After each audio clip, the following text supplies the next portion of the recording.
Olá pessoal, saudações, um bom dia a todos. Mais uma vez agradecendo a vocês que têm participado do nosso canal, que têm feito sua inscrição. Não esqueça de dar seu like para que nosso vídeo possa chegar a outras pessoas, para que a gente possa ampliar esse debate e discutir todas as ideias referente ao que está acontecendo no nosso país. E hoje o que mais nos afeta, o que mais nos preocupa é justamente o índice alarmante de contágio da Covid, que, segundo o Instituto College, o Brasil pode vir a ter uma média de 1.000 mortes por dia. Isso é extremamente preocupante. Calcula-se que se não houver um plano para ampliar o isolamento e atender as pessoas que já foram infectadas pela doença e estão internadas, que a gente possa ter até o final da pandemia no Brasil mais de 1 milhão de mortes. Infelizmente, o que estamos assistindo nas últimas semanas o governo federal dizer que o povo tem de ir para a rua, que o povo tem de voltar a trabalhar, porque senão o Brasil vai quebrar. Eu acho que o Brasil quebra quando a gente tem esse discurso dualista, colocando a economia, os interesses financeiros acima da vida humana. O Brasil quebra quando a gente destrói a qualidade da escola pública para fazer com que a população seja massa de manobra, que a gente tenha uma educação bancária, uma educação que não permita pensar fora da caixinha. O Brasil quebra quando eu tiro direitos trabalhistas que foram conquistados lá em 1936, ao ser criado o Ministério do Trabalho. O Brasil quebra quando eu nego a existência de um vírus e vou de encontro à ciência e ao que diz ao mundo por ideologia política partidária e pseudo-religiosa. Aí o Brasil quebra. E nós estamos vendo o Brasil quebrar ao longo dos anos justamente por causa disso. Porque quem está no poder quer continuar no poder, quer se perpetuar no poder. E quem não está, infelizmente, vira massa de manobra ou vira escada para a ascensão daqueles que muito pouco têm interesse ou muito pouco têm compromisso realmente com aqueles que os elegem.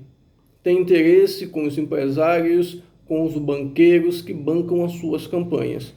Tanto é que eu costumo dizer que o Congresso e o Senado Nacional, assim como a maioria dos governantes desse país, não governam para a população, governa para os empresários, para os banqueiros, que assim como a corrupção é um câncer nesse país. E falando sobre a investigação ao qual o Imparcial de Curitiba é colocado como depoente, não como investigado, ele deu depoimento na PF durante 8 horas, que esse depoimento e essa investigação corre em segredo de justiça, que eu acho isso um absurdo, porque essa mesma justiça que vazou todas as informações para o Jornal Nacional durante a investigação da Vaza Jato, deveria fazer com que a imprensa, mesmo a imprensa que tem lado, mesmo a imprensa que ajudou a eleger Bolsonaro, mesmo a imprensa que ajudou a consolidar o golpe de 2016, e a população como um todo tivesse acesso sim a essas informações. Eu acho que é inteiramente importante isso, até para a gente saber e ter consciência, que é uma coisa que a gente tem falando aqui desde 2014, quem realmente é Sérgio Moro, que ele não é esse paladino da justiça, esse herói que quiseram pintar, que a Globo pintou durante muito tempo. E a gente para partindo para o lado da ignorância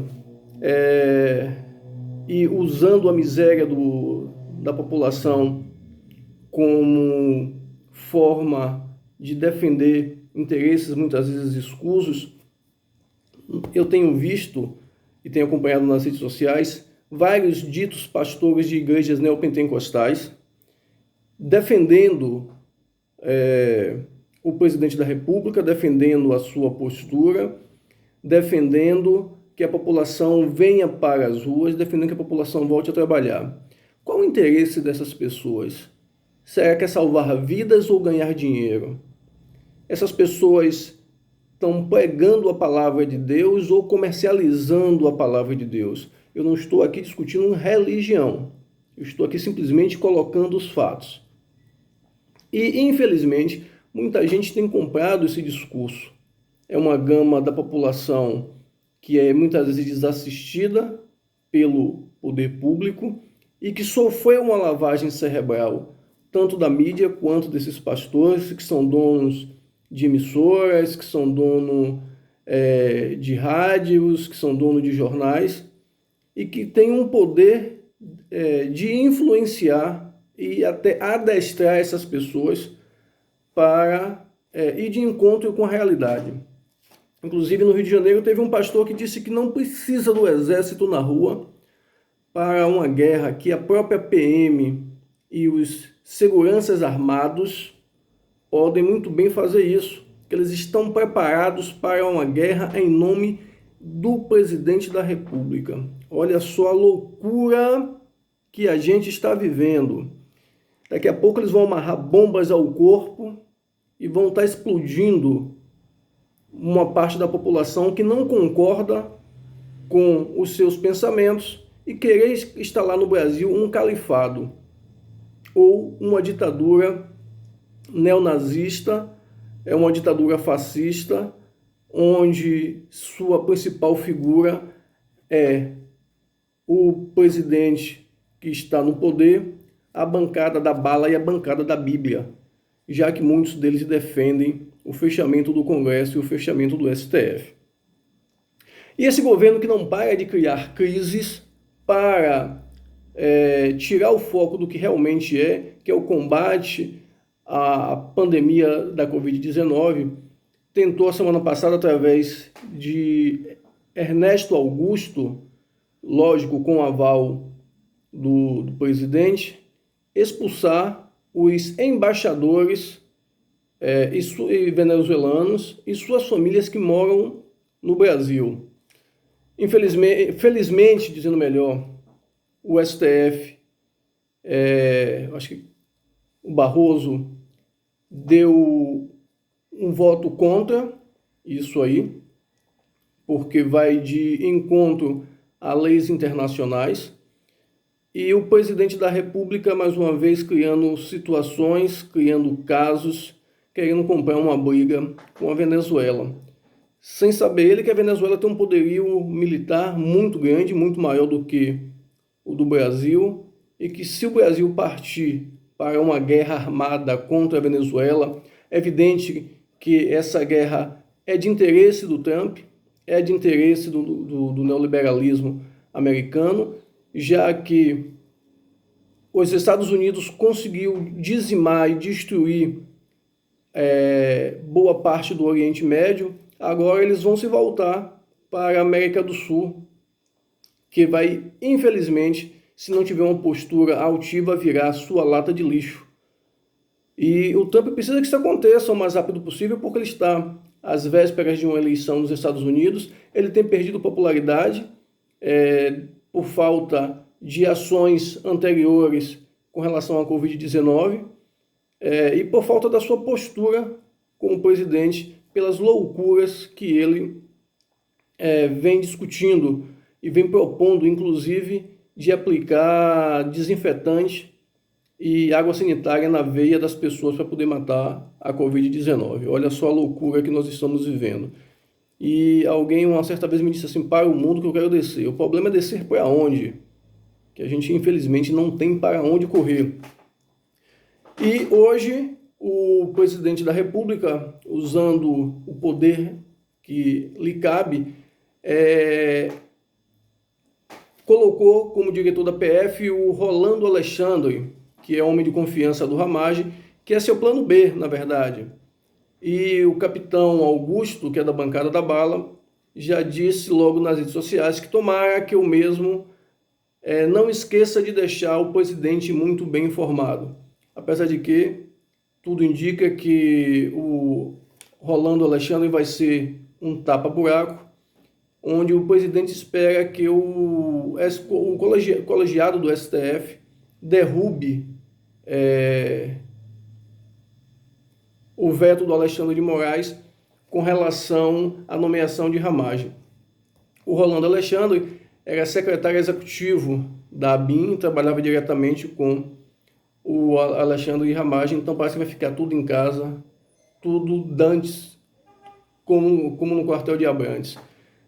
E algumas pessoas me criticaram com relação a uma colocação que eu fiz sobre o campo progressista, que é a mesma, pode-se dizer, esquerda no Brasil, quando eu disse que, no momento, a esquerda não apresenta com tanta seriedade, com tanta ênfase, com tanta urgência como realmente se precisa, de um plano para o combate à Covid-19. A gente tem visto as manifestações nas redes sociais, principalmente no Twitter, mas ações, planos, projetos para isso, infelizmente, não temos visto com efetividade, a não ser uma união dos governadores do Nordeste, onde, junto com Miguel Nicoleles e mais outros brilhantes cientistas,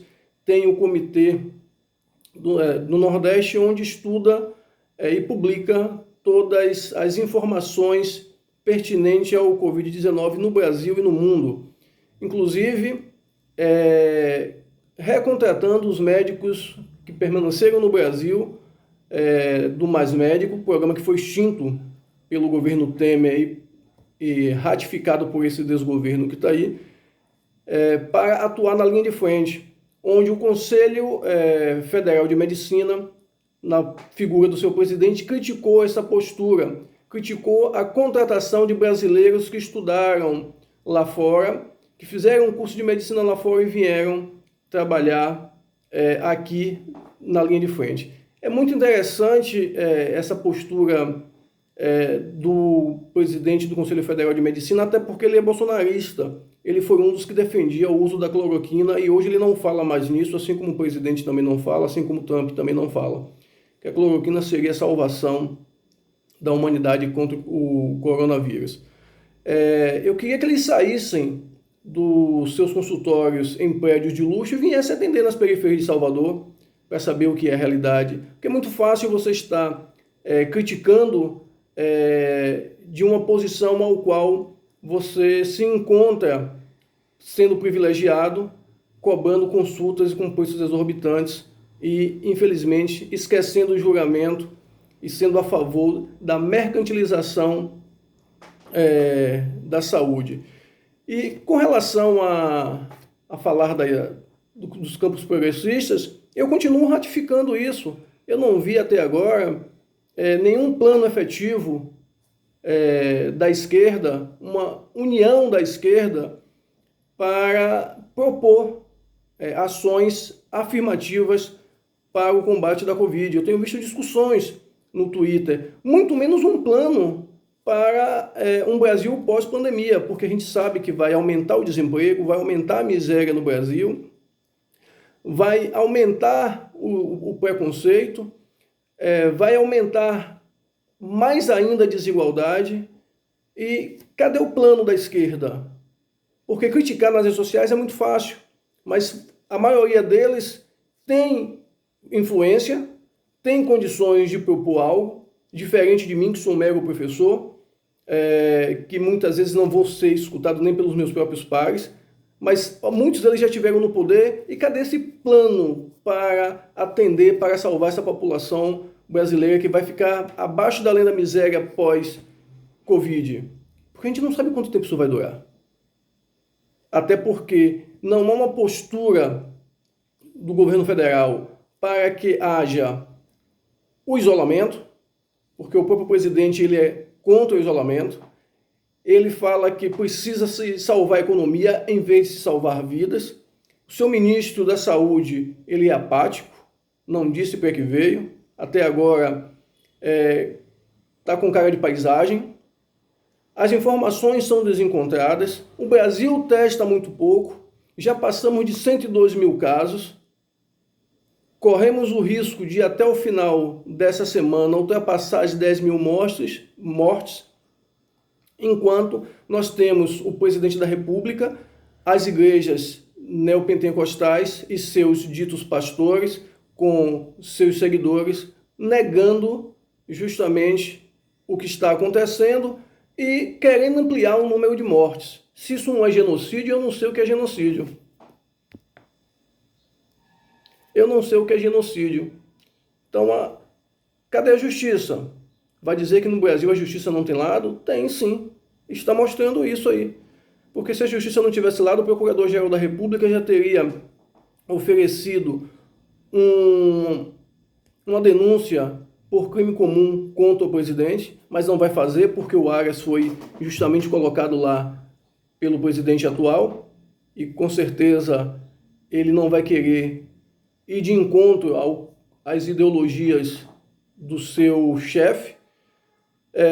O STF faz cara de paisagem e o Rodrigo Maia tem 30 pedidos de impeachment na mão dele e sempre utiliza a desculpa de que não tem clima para o impeachment. Mas contra a Dilma teve clima para o impeachment. Todo mundo aceitou graças a o conluio feito por Eduardo Cunha.